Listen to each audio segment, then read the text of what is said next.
Hi friends, నాకు చిన్న size Hollywood suspense thriller లాగా అనిపించింది ఈ ఎపిసోడ్ మొత్తం నేను చూస్తూ ఉంటే. ఒక ఇన్సూరెన్స్ ఏజెంట్ తనకున్నటువంటి పరిజ్ఞానంతో ఇన్సూరెన్స్ కంపెనీకి సంబంధించిన ప్రతినిధులు మేనేజ్ చేస్తున్నాడు. ఇది 2 పోలీస్ స్టేషన్ల పరిధిలోనే జరుగుతుంది కాబట్టి పోలీసులు మేనేజ్ చేస్తున్నాడు. డాక్టర్లకు అనుమానం వస్తుంది కాబట్టి డాక్టర్లే మేనేజ్ చేస్తున్నాడు. వీడు ఒక్కడి వల్ల కాదు కాబట్టి వీడి టీంలో కొంతమంది జాయిన్ చేసుకుని వాళ్ళని మేనేజ్ చేస్తున్నాడు. త్వరలో ఎవరైతే చనిపోతారో అనారోగ్యంతో అని చెప్పి అనుకున్నాడో వాళ్ళని ఒప్పించి వాళ్ళ చేత ఇన్సూరెన్స్ చేయించిన తర్వాత వాళ్ళని చంపేస్తున్నాడు. ఇలా మొత్తం చెక్ చేసుకుంటా పోతే పక్కా ప్రీ ప్లాన్డ్గా వీడి పని కానిచ్చేసుకుంటా పోతా ఉన్నాడు. ఎలా అంటే అసలు ఎవడికి అనుమానం రాకుండా. మరి ఎలా అనుమానం వచ్చింది, వీడిని ఎలా పట్టుకున్నారు ఏంటి అన్నది ఇక్కడ అత్యంత కీలకం. నేను అది ఎక్స్ప్లెయిన్ చేస్తాను. వివరాల్లోకి వెళ్దామండి. నల్గొండ జిల్లా దామరచర్ల మండలం రాళ్లవాగు తండాకు చెందినటువంటి ధారావత్ రాజు నల్గొండలో ఉన్నటువంటి golden trust finance service GTFS లో ఏజెంట్ గా పనిచేసాడు కొన్నాళ్ళ క్రితం. అప్పుడు ఇన్సూరెన్స్ సంబంధించి అన్నిటి మీద మంచి అవగాహన వచ్చింది, అందరితో మంచి రిలేషన్స్ ఉండిపోయినాయి ఇతనికి.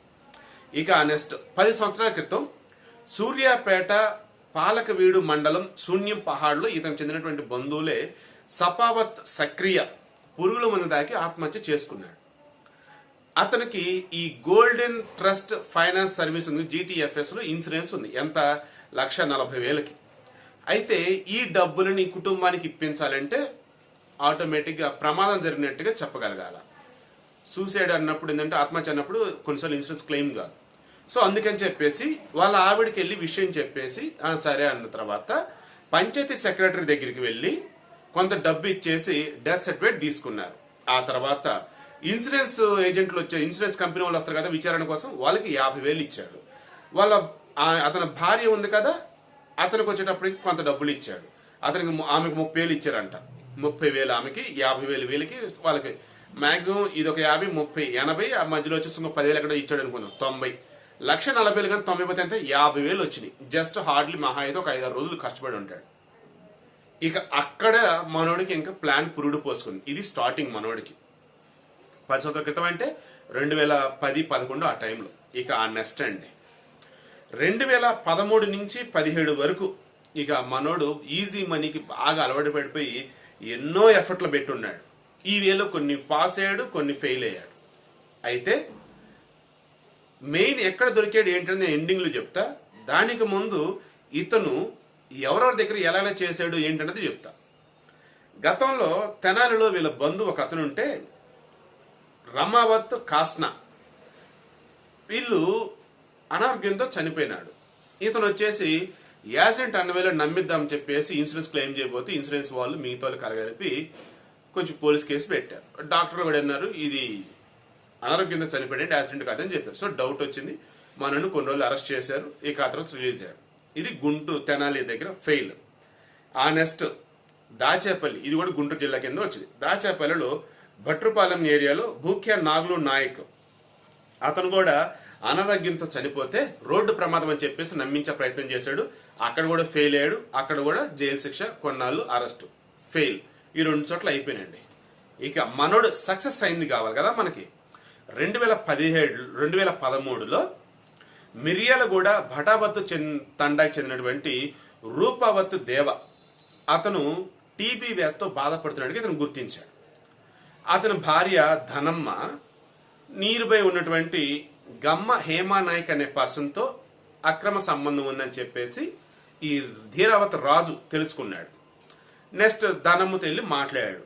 ఏం పర్లా, నీ రిలేషన్ నువ్వు కంటిన్యూ అయిపో, నీ భర్త పేరు ఇన్సూరెన్స్ నేను చేపిస్తా, వాడు చనిపోగానే డబ్బులు వస్తాయి, మనకి ఎంజాయ్ చేయొచ్చు నువ్వు నీ పీరియడ్ అని చెప్పేసి నమ్మించాడు. ఆ వేలో నమ్మించినప్పుడు బిర్లా కంపెనీలో 10 లక్షలు ఇన్సూరెన్స్, ఇంకోటి ఎక్కడ 2 లక్షలు చేశాట. ఈ వేలో ఈ రూపవత్ దేవాని మిర్యాలగూడకి పిలిపించి మద్యం తాపించి గూగులోత్ చంటి అని చెప్పేసి ఆటో డ్రైవర్ హెల్ప్ తీసుకొని అతన్ని వేసేశారు. అది రోడ్డు ప్రమాదంగా చిత్రీకరించారు. అప్పుడు ఇన్సూరెన్స్ డబ్బులు ఎంత వచ్చినాయి? మొత్తం 12 లక్షలు. అందులో 4 లక్షలు అతని భార్యకిచ్చి మిగతా డబ్బులు ఇతను జేబులో వేసుకున్నాడు. 8 లక్షలు చిల్లర. నెక్స్ట్ 2015 కొండ్రపోల్ పరంగి సోమయ్య, అతనికి టీబీ వ్యాధి ఉంది, మూర్ఛ వ్యాధి ఉంది.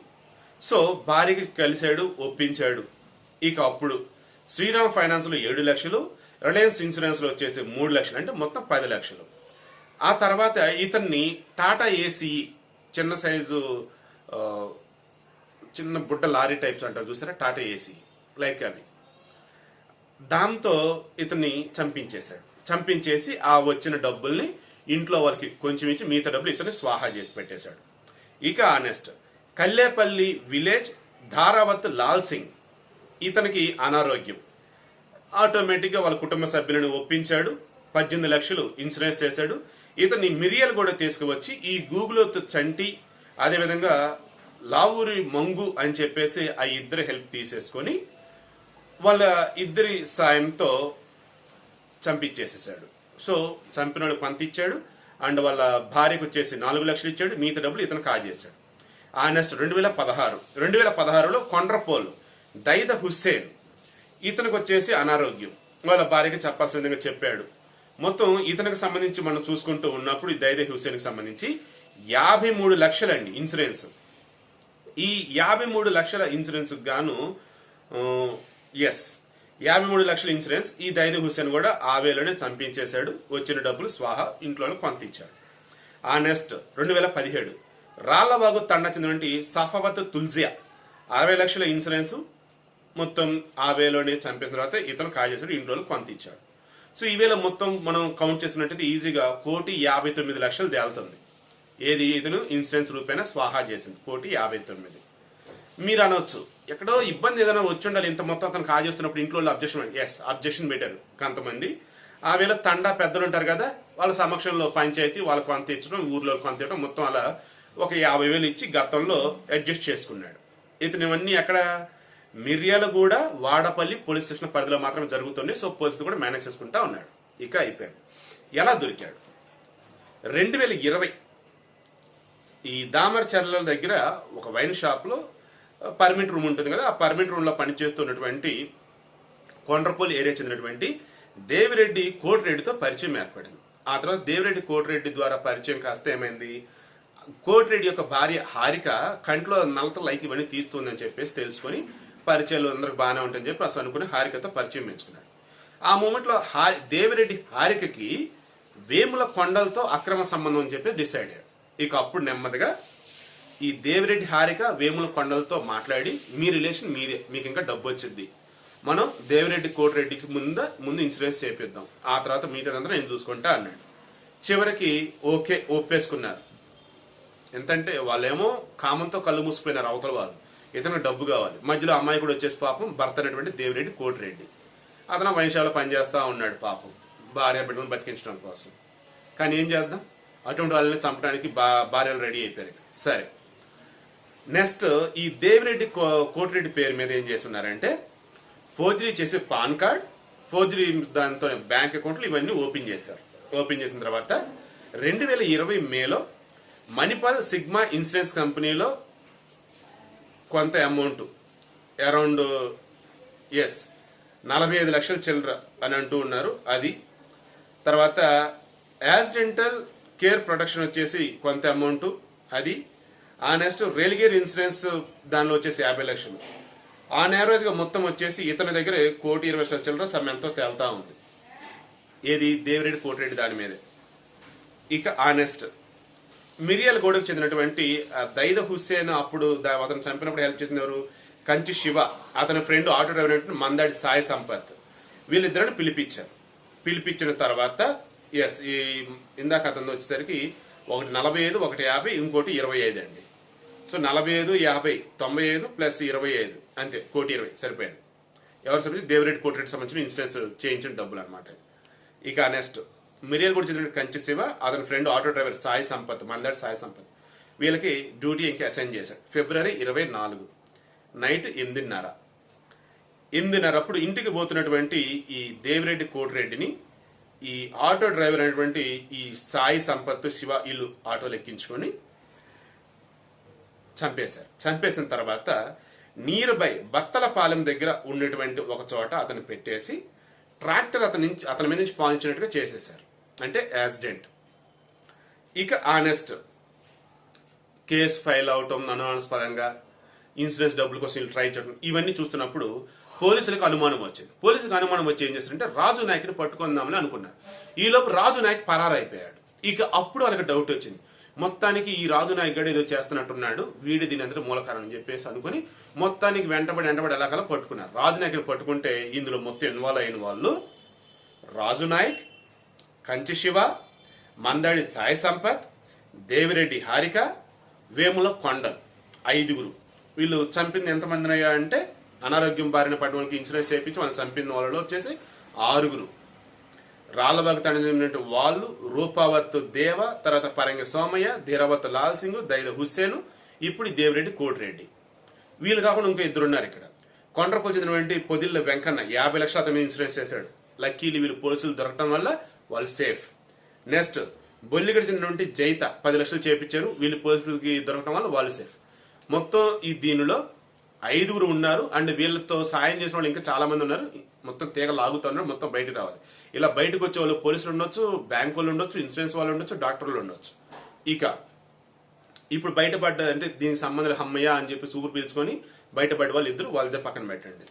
ఈ ఇన్సూరెన్స్ సంబంధించి క్లెయిమ్ చేసుకున్నప్పుడు మరి వాళ్ళ భార్యలు కూడా సహకరించారు కదా, మరి వాళ్ళకి నిజాలు తెలుసా లేదంటే నిజంగానే యాక్సిడెంట్లు అయిన వాళ్ళు అనుకుంటున్నారా, లైక్ అవన్నీ కూడా తెలియాల్సి ఉంది. సో కన్క్లూజన్ చూడండి, మన సమాజంలో ఈజీ మనీకి అలవాటు పడ్డటువంటి వాళ్ళంతా కూడా చట్టంలో ఉన్నటువంటి లోపాలని, వ్యవస్థలో ఉన్నటువంటి లొసుగులని తమకు అనుకూలంగా మార్చుకొని ఈ రకంగా డబ్బు సంపాదిస్తూ ఉన్నారు. ఇక్కడ ఈ రాళ్లబాగు తన ధీరావత్ రాజుకు సంబంధించి కూడా అతను ఇన్సూరెన్స్ కంపెనీలో పనిచేస్తూ ఉన్నప్పుడు, ఈ గోల్డ్ ట్రస్ట్ ఫైనాన్స్ సర్వీస్ దానిలో పనిచేస్తూ ఉన్నప్పుడు ఈ ఇన్సూరెన్స్ సంబంధించి మొత్తం ఐడియా ఒకటి నేర్చుకున్నాడు. దాంతో ఎలా క్లెయిమ్ చేయొచ్చు, ఎలా క్లెయిమ్ చేస్తే డబ్బులు వస్తాయంటే తెలుసుకున్నాడు. డబ్బున్న వాళ్ళు, చదువుకున్న వాళ్ళు అయితే కష్టం అనుకున్నాడు.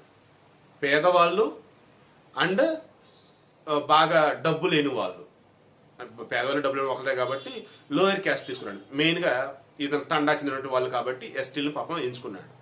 అన్యాయంగా దారుణంగా పాపం చంపేస్తా పోయాడు. వచ్చిన డబ్బుల్ని ఇంట్లో కొంత ఇచ్చి మిగతా కొంత దోచుకుంటా పోయాడు. సో టార్గెట్ అలా ఒకటే, అనారోగ్యంతో ఉండాలా, ఈడు బతికుండా మనకు ఉపయోగం లేదు, పోతే మనకు డబ్బులన్నీ వస్తాయి అని వాళ్ళ కుటుంబ సభ్యులు నమ్మించాలి, అప్పుడు మనకు పైసలు వస్తాయి. సో అనారోగ్యం, పేదోళ్ళు అండ్ లోయర్ క్యాస్ట్ మన సమాజ ప్రకారం చూస్తే ఎస్సీ ఎస్టీ లైక్ ఈవేలో ఇతను తగ్గట్టుగా మార్చుకోవటం.